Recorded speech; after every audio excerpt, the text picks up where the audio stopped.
મિત્રો આજના લેક્ચરની અંદર આપણે પરમાણુના નમૂના વિશેમાં પહેલો નમૂનો મતલબ પરમાણુના બંધારણ અંગે જુદા જુદા વૈજ્ઞાનિકોએ ડાલ્ટન, થોમ્સન, રુથરફોર્ડ, બોહર ઘણા બધા વૈજ્ઞાનિકોએ પોતપોતાની રીતે પોતપોતાના મંતવ્યો રજૂ કર્યા અને પરમાણુના વિશેની આંતરિક માહિતી આપવાનો પ્રયત્ન કર્યો, જેને આપણે કહીશું પરમાણુ બંધારણ નમૂનો. એમાંનો પહેલો નમૂનો આપ્યો થોમ્સને. જો કે આપણે 10મા ધોરણમાં ભણી ગયા છીએ. થોમ્સનનો પરમાણુ નમૂનો જો યાદ હોય તો પેલી ગોળ આકૃતિ, સેમ એ જ આકૃતિ આપણી ચોપડીમાં આપેલી છે, એ જ વસ્તુ, કોઈ નવા શબ્દો નહીં, મતલબ 10માનું રિવિઝન છે. તો થોમ્સનનો પરમાણુ નમૂનો ઈસવીસન 1898માં જે થોમ્સન નામના વૈજ્ઞાનિકે પરમાણુના બંધારણ અંગેનો નમૂનો આપવાનો સૌ પ્રથમવાર પ્રયત્ન કર્યો અને એને એવું કહ્યું કે પરમાણુ એ ગોળાકાર છે. ગોળાકારનો મતલબ વર્તુળ નહીં, ગોળ, દડા જેવો. દડા જેવો ના સાહેબ, દડા જેવો હોય નહીં. કેમ તો કે દડો અંદરથી પોલો હોય, લાડવા જેવો, અથવા તો તરબૂચ જેવો. તરબૂચ જોયું છે ને આપણે? હા, તરબૂચને કાપો વચ્ચેથી, ક્યાંય પોલો ભાગ જોવા મળે નહીં. એક્ઝેક્ટલી થોમ્સને એવું કહ્યું કે પરમાણુ નક્કર ગોળો છે, મતલબ ગોળાકાર વસ્તુ છે અને પરમાણુનો આકાર ગોળ છે અને પણ ગોળ કેવો? બધી બાજુથી ભરાયેલો નક્કર ગોળો છે. પરમાણુ ગોળાકાર આકાર ધરાવે છે, જેની ત્રિજ્યા, આ પરમાણુની ત્રિજ્યા આશરે એની વખતે ગપ્પુ મારી હતું 10⁻10 મીટર છે આશરે. જો કે પાછળથી બોરે પણ આ જ વસ્તુ સાબિત કરી આપી હતી આપણને. પરમાણુની ત્રિજ્યા 10⁻10 મીટર છે એવું એ વખતે એને કહ્યું. ત્યારબાદ એને કહ્યું કે આવા પરમાણુની અંદર ધન વીજભાર સમગ્ર વિસ્તારમાં એક સમાન રીતે વહેંચાયેલો હશે. આપણે તરબૂચ કાપીએ અને અંદરનો જે લાલ ભાગ આવે બધો ધન વીજભારિત પ્રોટોન, અને જે બિયા આવે તો કે સાહેબ બિયા આવે ઋણ વીજભારિત ઇલેક્ટ્રોન. બસ એવું જ પરમાણુ ગોળાકાર છે, એની અંદર મોટા ભાગનો વિસ્તાર બધો ધન વીજભાર એક સમાન રીતે આખા પરમાણુની અંદર વહેંચાયેલો હોય અને ઇલેક્ટ્રોન એવી રીતે વહેંચાયેલા હોય. આ રેડ કલરના જે ઇલેક્ટ્રોન મેં મૂક્યા છે, આ પ્લસ વીજભારિત ધન વીજભાર આખા પરમાણુમાં વહેંચાયેલો છે અને એવી રીતે વહેંચાયેલા હોય બધી બાજુ કે ધન વીજભાર એ ઇલેક્ટ્રોનના કારણે વિદ્યુતીય રીતે તટસ્થ થતો હોય. એનો મતલબ કે જેટલો ધન વીજભાર પરમાણુમાં હશે એટલા જ ઋણ વીજભારિત ઇલેક્ટ્રોન હશે અને એના કારણે પરમાણુ વીજભારની દ્રષ્ટિએ કેવો હશે? તટસ્થ. એટલે કે થોમ્સનનો પરમાણુ નમૂનો પરમાણુની વિદ્યુતીય તટસ્થતા બહુ સારી રીતે સમજાવી શકે છે. કે પરમાણુ વીજભારની દ્રષ્ટિએ તટસ્થ છે એ વસ્તુ સારી રીતે સમજાવી શકે છે. આના બીજા પણ ઘણા બધા નામો ઓળખી શકે. પુડિંગ, પુડિંગ એટલે ખાવાની એક વસ્તુ આવે છે, ગોળાકાર હોય છે, તો પ્લમ પુડિંગ, રાયસનની પુડિંગ અને વોટરમેલન, તરબૂચ પણ કહેવામાં આવે છે. તો આ નમૂનાના બીજા ઘણા બધા નામો છે. એમની ખાસિયત શું છે નમૂનાની? તો કે સાહેબ પરમાણુનું સમગ્ર દળ એક સમાન રીતે પરમાણુની અંદર વહેંચાયેલું હશે. બીજી ખાસિયત તો કે પરમાણુની એકંદરે તટસ્થતા સમજાવી શકાય છે, પરમાણુ વીજભારની દ્રષ્ટિએ તટસ્થ છે એ વસ્તુ સમજાવી શકાય છે. અને ત્રીજી વસ્તુ પણ પાછળથી મળેલા પ્રયોગોને આધારે, એના પછી આપણે ભણીશું નેક્સ્ટ લેક્ચરમાં કે રુથરફોર્ડે પ્રયોગ કર્યો. તમે પણ જાણો છો રુથરફોર્ડનો પ્રયોગ 10મા ધોરણમાં આવી ગયો. એને પેલા સોનાના પાતળા બરફ ઉપર આલ્ફા કણોનો મારો કર્યો હતો અને મોટા ભાગના આલ્ફા કણો સીધા જતા રહ્યા. જો પરમાણુ ગોળ દડા જેવો હોય, ગોળ દડા જેવો હોય, એકદમ નક્કર દડો હોય, એના ઉપર તમે પાણીની ટોટી લઈને પાણીનો ફુવારો મારો તો પાણીની ટોટીને પાણી બધી બાજુથી વિખેરાઈ જશે. એટલે જો ખરેખર નક્કર ગોળો હોત તો આલ્ફા કણોનો જે મારો કર્યો તે બધી બાજુ વિખેરાઈ જવા જોઈએ, પણ વિખેરાયા નહોતા. એનો મતલબ આપણે નેક્સ્ટ લેક્ચરમાં ભણીશું ત્યારે કહીશું કે ભાઈ રુથરફોર્ડના પ્રયોગોના પરિણામોને આ નમૂનો સમજાવી શકતો નથી, માટે આ નમૂનો આપણે સ્વીકાર્ય ગણ્યો નહીં. એકદમ સીધી સાદી નાનકડી વાત. આઈએમપી તો ના કહી શકાય, કારણ કે 10મા ધોરણમાં ભણ્યા છો, તમને પૂછાય તો સારું કહેવાય, તમારું નસીબ કહેવાય, કારણ કે 10મા ભણેલા છે એ જ વસ્તુ અહીંયા રજૂ કરી છે. એના પછી કેટલીક વધારાની વાત એક્સ્ટ્રા જાણ માટે આપણી ટેક્સ્ટબુકમાં ગ્રીન પેજમાં જે બધું આપ્યું હોય મોટે ભાગે જાણ માટે હોય, એમાંથી કશું પૂછાય થોડીક માહિતી લઈ રાખીએ આપણે. વિનલેન્ડ રોન્ટજને 19મી સદીની અંતના વાત કરીએ, પૂર્વાંધમાં શબ્દ લખ્યો છે, અંતની અંદર વિકિરણો વિશેની ચર્ચા કરી.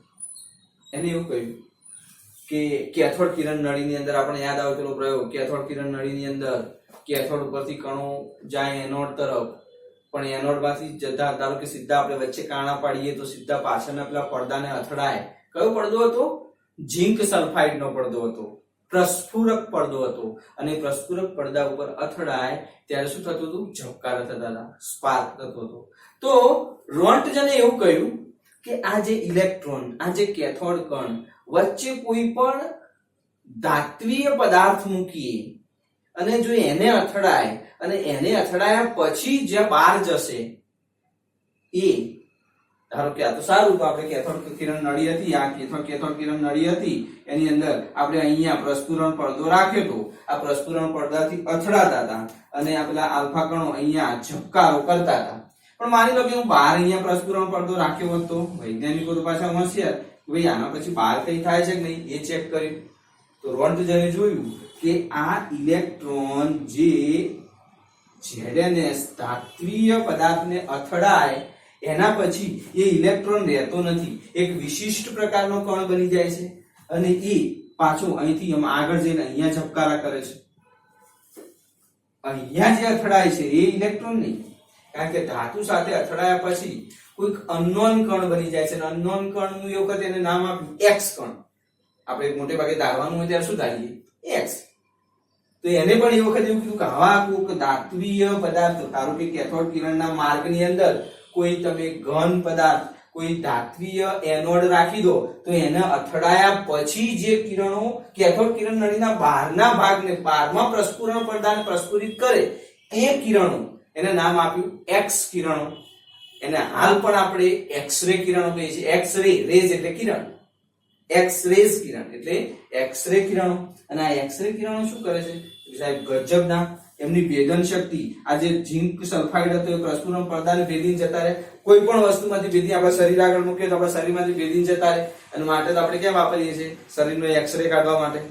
તો રોન્ટજને ઇલેક્ટ્રોન કેથોડ કિરણ નળીમાં રાખેલા પદાર્થ સાથે અથડાય. ઇલેક્ટ્રોન, આ જે ઇલેક્ટ્રોન કેથોડ કિરણ આપણે કહેતા હતા એ કોઈ પદાર્થ સાથે અથડાય ત્યારે કેથોડ કિરણ નળીની બહાર રાખેલા પ્રસ્ફુરણ પડદાને પણ પ્રસ્ફુરિત કરે છે. અને જે બહારના પ્રસ્ફુરણ પડદાને જે પ્રસ્ફુરિત કરે એને શું નામ આપ્યું? એક્સ-રે કિરણો. એને ક્ષ કિરણ નામ આપ્યું.